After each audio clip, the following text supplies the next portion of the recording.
இன்றைய மன்னா சங்கீதம் 143 10வது வசனம். நேற்றைய தியானத்தின் தொடர்ச்சியாக இதை தியானிக்க இருக்கிறோம். நேற்றைய தினத்துல இந்த வசனத்தின் முதல் பகுதியை தியானித்தோம். இன்னைக்கு முழு வசனத்தை முதலாவது உங்களுக்கு வாசித்துட்டு இரண்டாவது பகுதியை தியானிக்க போகிறோம். உமக்கு பிரியமானதை செய்ய எனக்கு போதித்தருளும். நீரே என் தேவன், உம்முடைய நல்ல ஆவி என்னை செம்மையான வழியிலே நடத்துவாராக.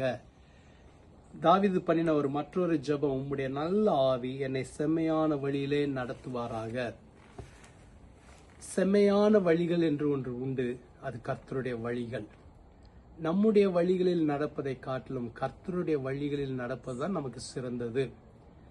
ஆகவேதான் தாவீது ஜெபிக்கிறார், உம்முடைய நல்ல ஆவி என்னை நடத்தட்டும். கர்த்தருடைய ஆவியானவர் நம்மளை நடத்த வல்லவராக இருக்கிறார். கர்த்தருடைய ஆவியானவர் செம்மையான வழிகளிலே நடத்த வல்லவர்.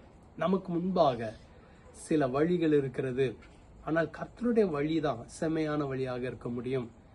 ஆகவே இந்த ஜெபத்தை நாம் ஜெபிக்க வேண்டும். கர்த்தருடைய சித்தத்தை செய்வது மாத்திரமல்ல, கர்த்தருக்கு பிரியமானதை செய்வது மாத்திரமல்ல, அவருடைய ஆவியானவருடைய வழி நடத்துதலை நம்ம கேட்க வேண்டியது அவசியம்.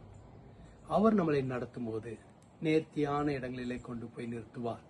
அவர் நம்மளை நடத்தும் போது நம்மளை பலப்படுத்துவார். அந்த பாதையில கடினமான காரியங்கள் இருந்தாலும் அவர் நம்மளை கைவிடாம நம்மளை பலப்படுத்தி, நம்மளை உற்சாகப்படுத்தி, நம்மளை தாங்கி நடத்த வல்லவர்.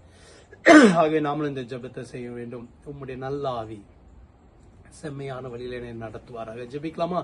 எங்களை அதிகமா நேசிக்கிற நல்ல ஆண்டவரே, நாங்களும் இப்பொழுது அப்படியே ஜெபிக்கிறோம். உம்முடைய நல்ல ஆவி எங்களை செம்மையான வழியில நடத்துவாராக. பரிசுத்த ஆவியானவர் தான் எங்களை சீராய் நடத்த முடியும், செம்மையாய் நடத்த முடியும். கர்த்தருடைய ஆவியானவர் எங்களை நடத்துவீராக. கர்த்தருடைய ஆவியானவர் எங்களை பலப்படுத்துவீராக. கர்த்தருடைய ஆவியானவருடைய கிருபைகள் எங்களுக்கு தருவீராக. இந்த நாள் முழுவதும் எங்களை நடத்தி செல்லுங்க. உங்களுடைய வழிகள் சிறந்தவைகள், அதுல நடக்க எங்களுக்கு பலன் தாரும், கிருபை தாரும், கற்றுத்தாரும். இயேசுவின் மூலம் ஜெபிக்கிறோம் பிதா, ஆமென். கர்த்தர் உங்களை ஆசீர்வதிப்பாராக. ஆமென்.